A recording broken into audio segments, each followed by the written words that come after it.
how does this play out practically in terms of an interactive exercise of authority by the Competition Commission and the Controller of Patents? When the aspect of abuse of dominance by a standard essential patentee is brought to the attention of the Competition Commission,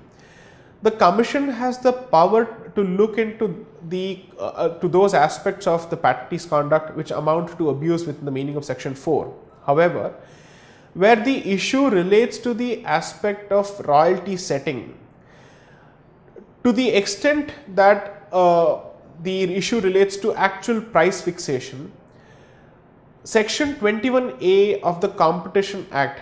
permits the Competition Commission to outsource or farm out royalty setting or price setting to an authority such as the Controller of Patents, who may in turn invoke the aspect of compulsory licensing under Section 84, subject of course to the satisfaction of conditions under Section 84. In other words, let's take a situation where a patentee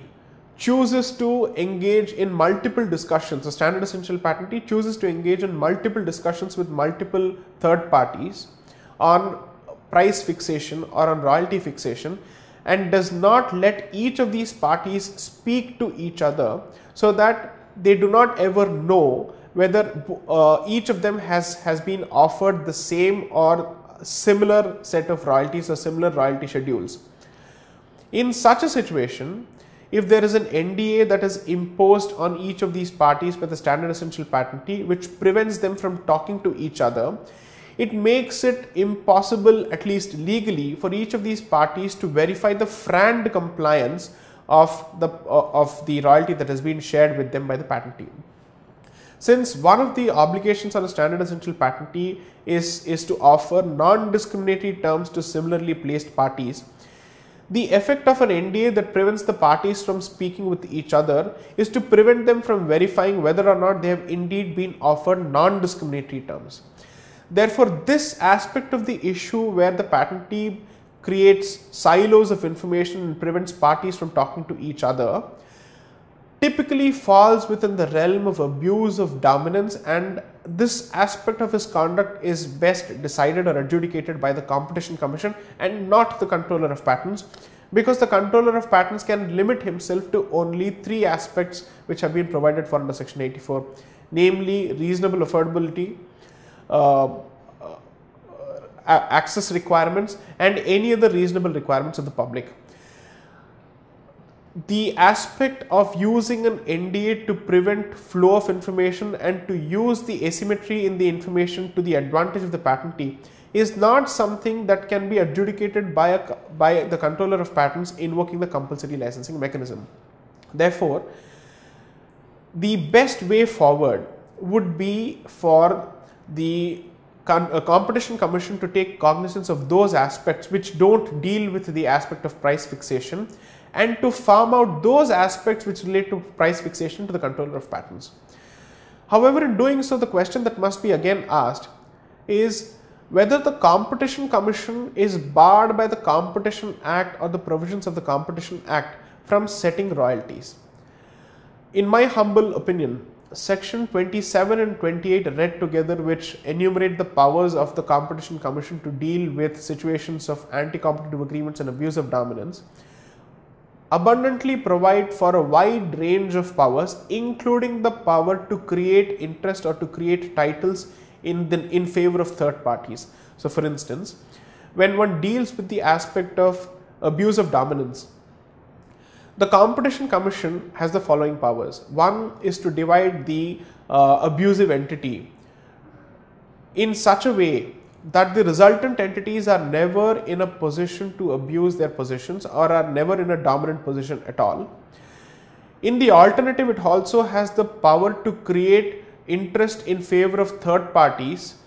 to ensure that the right which gives rise to a position of dominance to the dominant player is no more within the power of the patentee. So, for instance, if a standard essential patent is the reason for lending a position of dominance to a patentee or to an enterprise, it is within the power of the Competition Commission to create a license in favor of third parties on reasonable terms to prevent the abuse of the patent. In fact, if there are agreements that have already been entered into which are abusive in nature, the Competition Commission also has the power to rewrite the terms of the agreement to prevent future abuse. In light of these broad powers of the Competition Commission, it could be said that in stark contrast to the position taken by antitrust regulators in Europe and the United States, Indian competition regulator, which is the Competition Commission, appears to have the power to set prices as well. The question that could be then asked is whether the Competition Commission has the wherewithal to deal with aspects of price setting. The Competition Commission is inherently positioned or is inherently better placed to deal with aspects of price setting than the controller of patents. Of course, it could be said that the controller of patents probably has the requisite subject matter expertise or the domain expertise to understand the nature of the invention. But be that as it may, nothing stops the Competition Commission from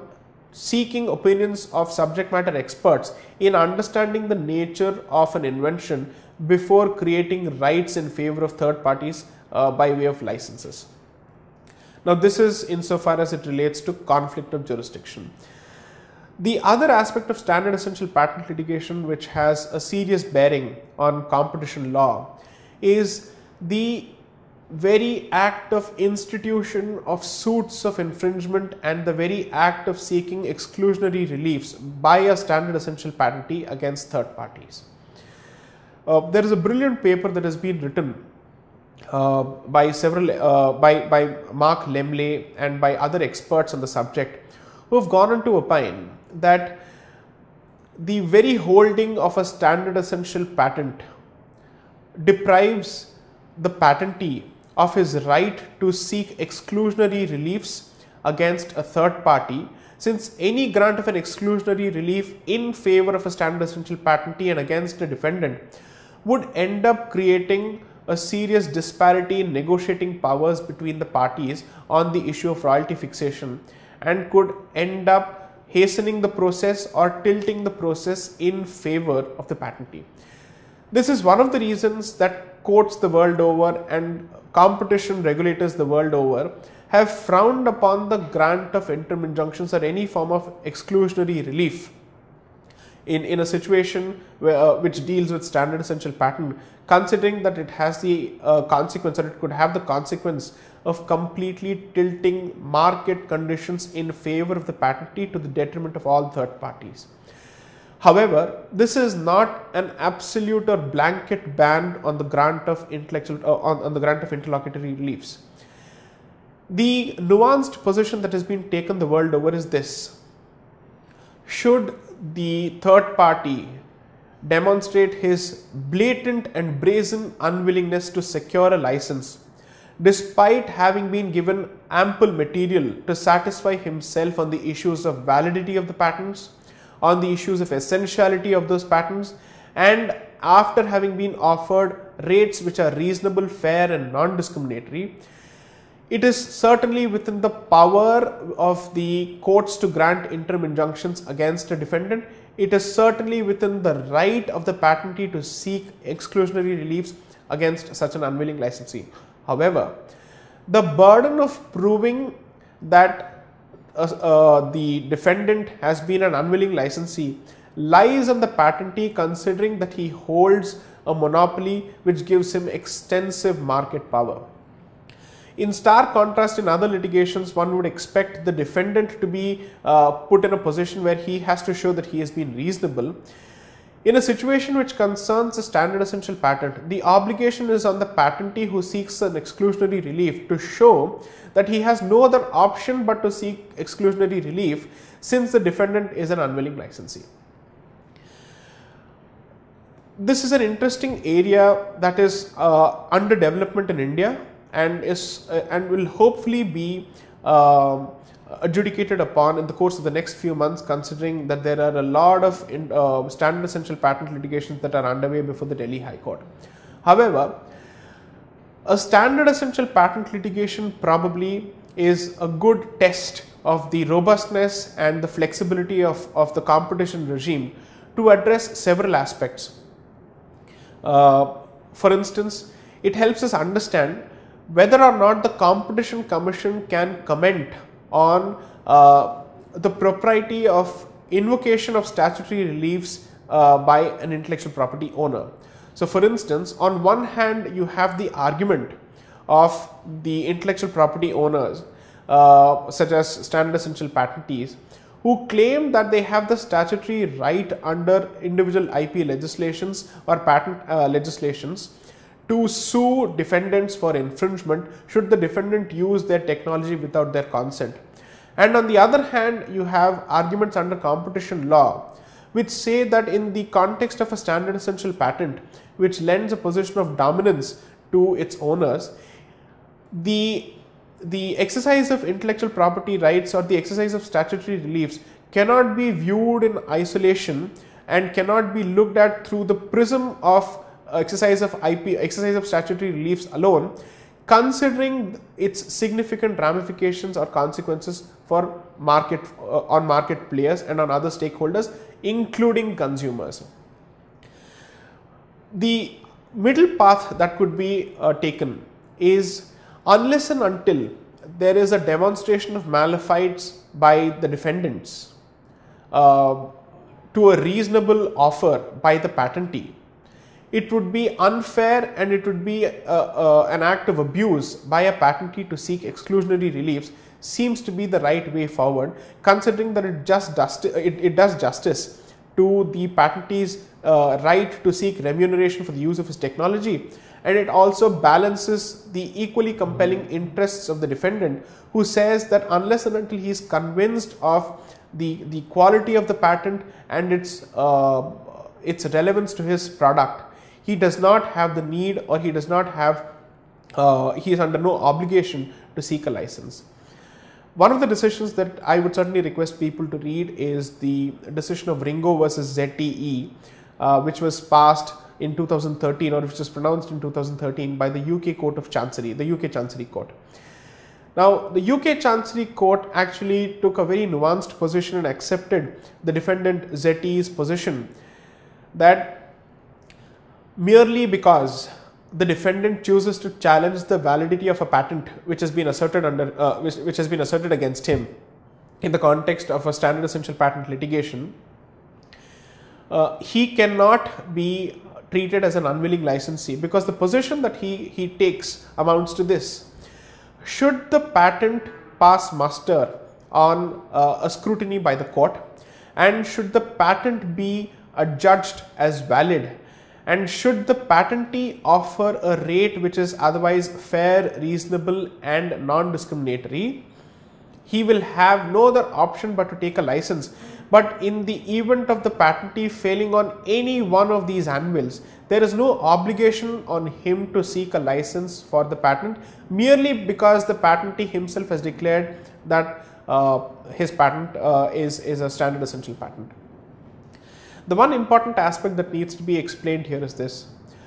standard setting organizations typically do not take upon themselves the responsibility of adjudicating any claim of essentiality or even the validity of the patent, in which case, apart from the self-serving declaration of a patentee that his patent is a standard essential patent, there is no other way of testing the validity of a patent conclusively other than by challenging its validity before the court of law in a counterclaim for revocation or before the IPAB by way of a revocation petition. Unfortunately, the tendency today appears to be that any challenge to the validity of a patent